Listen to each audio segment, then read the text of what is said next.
എന്താ സംഭവം അറിയില്ല, ഞാനിപ്പോ എത്തിയുള്ളൂ. ഇന്നും കിട്ടിയില്ലേ? കിട്ടി. എന്തായിരുന്നു വിഷയം? പുരുഷ കമ്മീഷൻ വേണോ എന്നൊരാളെ പിടിച്ചു നിർത്തി തെരുവിൽ വെച്ച് ചോദിച്ചാലേ അവരോട് എന്താ പറയാ? അതിനോടൊരു സമയമായോ? നിർബന്ധമായിട്ട് ഒരു പുരുഷ കമ്മീഷൻ വേണം. 100% ഞാൻ യോജിക്കുന്നു. ഒരു പുരുഷൻ ഒരു സ്ത്രീയെ റൂമിൽ കയറ്റുകയാണെങ്കിൽ മസാല ദോശയും കുർബാനയും ചൊല്ലാനല്ലോ.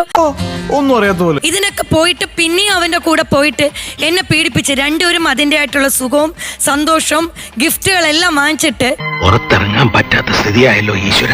അപ്പൊ ഈ പറഞ്ഞ 10-20 വർഷം കഴിഞ്ഞവര് എന്നെ പീഡിപ്പിച്ചു എന്ന് പറഞ്ഞുകൊണ്ട് വരും. അതാണ് ഇന്നത്തെ കാലഘട്ടത്തിൽ കാണുന്നൊരു ഫാഷൻ.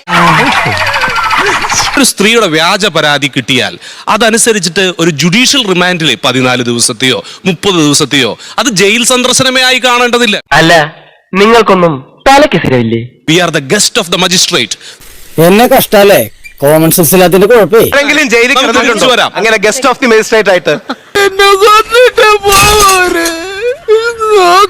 അതൊക്കെ ഈ personal question വെളിയിൽ നിന്ന് തത്വം പറയാം. ജയിലിൽ കിടക്കുന്നവനെ എന്റെ വേദന അറിയൂ. എന്റെ പുണ്യാളം കൊണ്ടുവന്ന ഇവനെ ഞാൻ പറയുന്നു, ഞാൻ മുമ്പ് കണ്ടതിനേക്കാൾ സുന്ദരനും സുമുഖനുമായിട്ടാണ് ജുഡീഷ്യൽ റിമാൻഡ് കഴിഞ്ഞത്. അത് ജയിലിൽ കിടന്നതിന്റെ സൗന്ദര്യമാണോ? അതല്ല ഉദ്ദേശം.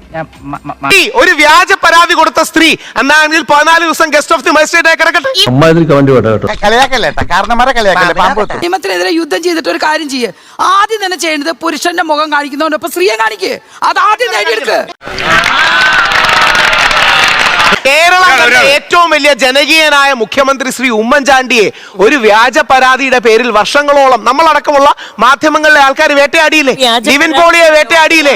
എത്രയോ പേരെ വേട്ടയാടി. അവളെ പോലുള്ള പാവങ്ങളുടെ മെക്കിട്ട് കയറുന്ന, ഞങ്ങളെ മാന്യമായി ജീവിക്കാൻ സമ്മതിക്കാത്ത ഇവനൊക്കെ MG റോഡിൽ നാട്ടുകാരുടെ മുമ്പിൽ വെച്ച് കുരിച്ചു നിർത്തി കൂമ്പിലിടിച്ച് ബാക്കിൽ മണ്ണെണ്ണ ഒഴിച്ച് വായിൽ തിരികെ കത്തിച്ച് ചാമ്പലാക്കണം എന്നാണ് എന്റെ ആത്മാർത്ഥമായ അഭിപ്രായം. അവരോടെല്ലാം നിങ്ങൾ ഗസ്റ്റ് ഓഫ് ദി മജിസ്ട്രേറ്റ് ആയി ഒരാഴ്ച പോയി ജയിലിൽ കിടക്കൂ എന്ന് പറയുന്നത് അന്യായമല്ലേ? അങ്ങനെ ഗസ്റ്റ് ഓഫ് ദി മജിസ്ട്രേറ്റ് ആയി കിടക്കുമ്പോഴേ അതിന്റെ വേദന അറിയൂ. പടച്ചോനോർത്ത് എന്റെ മാനം കളയരുത്. എന്റെ ഒരു ഹാജത്തുകൊണ്ട് ആദ്യമായിട്ട് ഒരു അബദ്ധം പറ്റിയതാണ്. ലോകത്ത് പാലസ്തീൻ ഇസ്രായേൽ പ്രശ്നമുണ്ട്. അതുകൊണ്ട് കേരളത്തിൽ ഒരു പുരുഷ കമ്മീഷൻ വേണ്ട.